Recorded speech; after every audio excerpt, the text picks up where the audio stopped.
आपण आज रवा सँडविच बनवणार आहोत। 1 कप रवा मी घेतलेला आहे, चाट मसाला घेतलेला आहे, छोटी वाटी दही घेतलेला आहे, मीठ घेतलेला आहे चवीनुसार, हळद अर्धा चमचा घेतलेला आहे, 1 चमचा लाल मिरची पावडर घेतलेला आहे, अर्धा पावडर धनपूड घेतलेली आहे, जिरं पूड आपण 1 चमचा घेणार आहोत, काली मिरची पावडर घेतलेली आहे अर्धा चमचा, 3 बटाटे उकडून घेतलेले आहे, इनो घेतलेला आहे, तसेच कोथिंबीर घेतलेली आहे, 6 मिरच्या घेतलेल्या आहेत, 6 लसूण पाकळ्या घेतल्या आहे, खोबरं घेतले आणि जिरं घेतलेलं आहे। रवा आपण बाउलमध्ये टाकत आहोत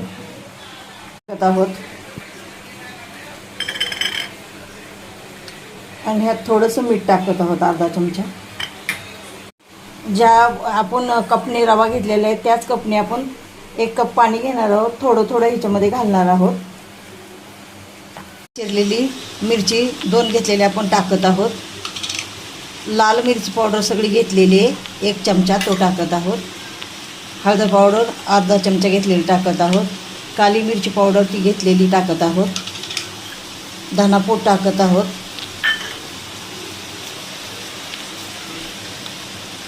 जिरा पूड मी अर्धा चमचा घेतलेली आहे। आपण चवीनुसार मीठ ह्याच्यामध्ये अर्धा चमचा टाकणार आहोत। ह्याच्यामध्ये आपण चाट मसाला अर्धा चमचा टाकणार आहोत। हे सर्व मिश्रण मिक्स करून घेतलेलं आहे।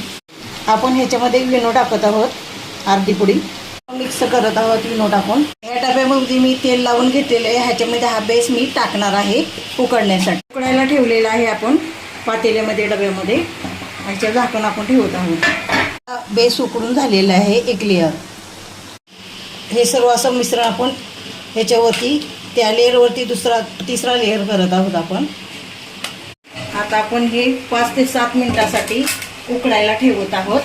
5 ते 7 मिनिटानंतर आपण हे काढणार आहोत। हा लेअर आपण दुसऱ्या ताटावर ठेवत आहे।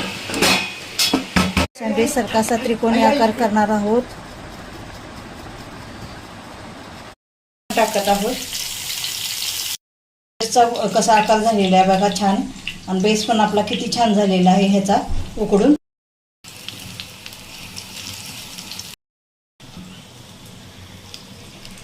एक बाजून आपला शेकून झालेला आहे सँडविच, आता दुसरी बाजू पलटी करून टाकलेली आहे।